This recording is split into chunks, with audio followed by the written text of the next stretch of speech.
يهدي به الله من اتبع رضوانه سبل السلام ويخرجهم من الظلمات إلى النور. صدق الله العلي العظيم وصدق رسوله النبي الكريم الرؤوف الرحيم. الحمد لله رب الجلال کی توفیق اور اس کے کروڑا فضل و کرم کے ساتھ ہم اس کے پاک منزہ کرنے بیٹھ کر سلسلے کار درس قرآن کے حوالے سے ایک دو آیات مبارکہ ہماری ہوتی ہیں. چھٹا پارہ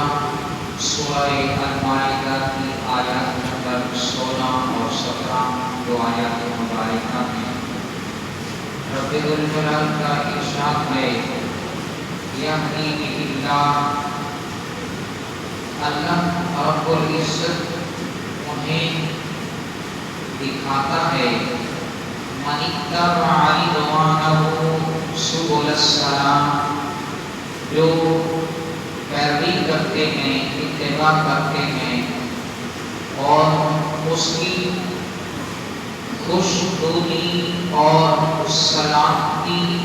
کی راہ میں چلنے کی. وَيُخْرِجُهُمْ مِنَ الظُّلُمَاتِ إِلَى النُّورِ، اللہ رب العزت انہیں اندھیروں سے نکال کر روشنی عطا فرماتا ہے، یعنی انہیں راہ ہدایت عطا کرتا ہے. بِإِذْنِهِ وَيَهْدِيهِمْ، اور اللہ اپنے فضل و کرم سے، اپنی توفیق سے انہیں ہدایت عطا کرتا ہے. اور وہ ہدایت کیا ہے؟ وہ اِلیٰ صراط مستقیم، اور وہ مستقیم راستہ ہے، سیدھا راستہ ہے. لَقَدْ كَفَرَ الَّذِينَ، یقیناً جنہوں نے انکار کیا، جن لوگوں نے کفر کیا. قالوا ان اللہ هو المسیح ابن مریم، اور بلکہ یہ کہا کہ حضرت عیسیٰ ابن مریم علیہ السلام پر ایک جھوٹا بہتان باندھا اور کہا کہ وہ خدا ہے. تو قرآن کریم نے ان کی تردید فرمائی اور فرمایا قل ومن یملک من اللہ شیئا، اے حبیب رحمت عالم صلی اللہ تعالی علیہ وسلم کی طرف اشارہ فرمایا کہ اے محبوب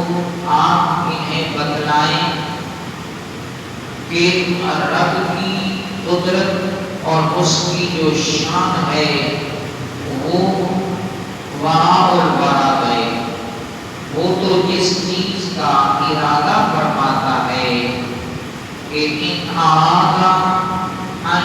یہلک المسیح ابن مریم، اگر وہ ارادہ فرمائے کہ عیسیٰ ابن مریم کا، یعنی مریم سلام اللہ علیہ کا یا عیسیٰ علیہ السلام کی طرف، کہ انہوں نے اللہ کی طرف جانا ہے اور موت کا مزہ چکھنا ہے، تو اللہ نے فرمایا کہ مالک اور خالق رب خدا وہ ہے جسے نہ موت ہے نہ کوئی اس کا ثانی ہے. تو فرمایا وہ تو ہمارے بندے ہیں. اور حضرت مریم سلام اللہ علیہا کو موت کا جب مزہ چکھایا اور یہود نصارہ حضرت موسیٰ علیہ السلام کے ماننے والے، پھر حضرت عیسیٰ علیہ السلام کو ماننے والے، اور مانتے بھی تھے اور نافرمانیاں بھی کرتے تھے، اور یہ بھی مانتے تھے کہ وہ بہت بڑی ہستی ہیں، لیکن ان میں بدبخت بہت سارے ایسے تھے، یا تو بہت آگے لے جاتے، کہتے وہ خدا نے، اور کوئی ایک خدا بناتا، کوئی دو بناتا، کوئی تین بناتا، یعنی حضرت عیسیٰ علیہ السلام کو بھی خدا مانتے اور حضرت مریم کو بھی خدا مانتے۔ تو اللہ رب العزت نے انہیں جب موت کا مزہ چکھایا، موت کی نیند سلایا اور فرمایا کہ رب وہ ہے جسے موت نہیں ہے، لیکن جن کی عقلیں خراب ہو جائیں تو وہ راہ راست پہ آ نہیں سکتے۔ قرآن فرماتا ہے وَأُمَّهُ وَمَنْ فِي الْأَرْضِ جَمِيعًا، اور جو کچھ زمین میں ہے اور آسمانوں میں ہے، اور وہ سارے کا مالک وہ یکتا ہے۔ وَلِلَّهِ مُلْكُ السَّمَاوَاتِ وَالْأَرْضِ، کہ جو زمینوں کا بھی مالک ہے، آسمانوں کا بھی مالک ہے۔ وَمَا بَيْنَهُمَا، اور اس کے درمیان، یعنی زمین و آسمان کے درمیان، آسمان پھر عرش کے درمیان، پھر سمندر سے تحت الثری تک جو کچھ بھی ہے، اور سارے کا سارا مالک وہ ایک ہی رب ہے۔ یخلق ما یشاء، اور وہ جس طرح چاہتا ہے پیدا فرماتا ہے، اسے جس طرح سے چاہے وہ پیدا فرمائے، اس کے آگے کوئی چون چرا کچھ کوئی کر نہ سکے، اور وہ مالک وہ یکتا رب ہے۔ واللہ علی کل شیء قدیر، وہ ہر ایک چیز پر قدرت رکھتا ہے، وہ ہر ایک چیز کا مالک ہے۔ وہ قدردان رب جو ہے وہ ہر ایک چیز کو پیدا کرنے میں دیر نہیں فرماتے۔ قرآن فرماتا ہے اذا اراد شیئا ان یقول له کن فیکون، کہ رب ذوالجلال جب کسی چیز کا ارادہ فرماتے ہیں تو پھر صرف اتنا ہوتا ہے، ان یقول یہ فرماتے ہیں، لہو وہ چیز کن ہو جاؤ، بس کن کے لفظ سے پہلے وہ چیز وجود میں آ جاتی ہے۔ وہ رب ہے، وہ قادر مطلق ہے۔ ان آیات مبارکہ کی روشنی میں جو سبق ہمیں دیا گیا ہے، اور قوم بنی اسرائیل کا ایک طویل قصہ اور کثیر تعداد میں انبیاء علیہ السلام کا تشریف لانا، اور رحمت دو عالم صلی اللہ تعالی علیہ وسلم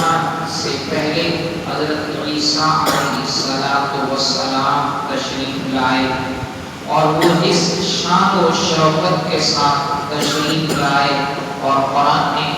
ساری وضاحت فرمائی۔ لیکن جب انہوں نے کہا کہ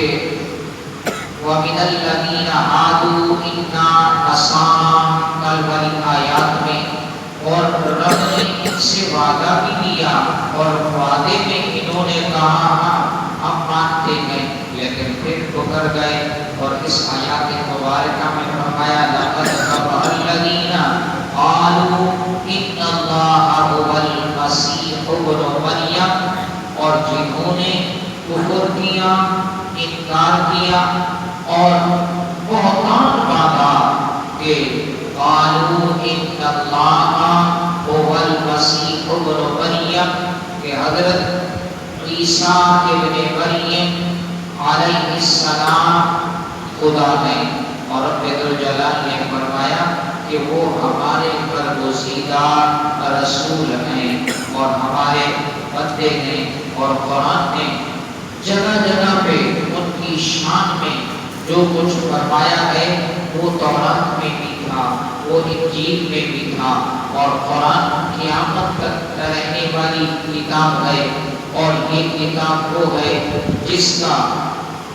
ذمہ خود رب نے لے رکھا ہے۔ کہ اِنَّا نَحْنُ نَزَّلْنَا الذِّكْرَ وَإِنَّا لَهُ لَحَافِظُونَ، کہ اس کے نازل کرنے والے بھیجنے والے بھی ہم ہیں اور اس کی ذمہ داری بھی ہم نے لے رکھی ہے،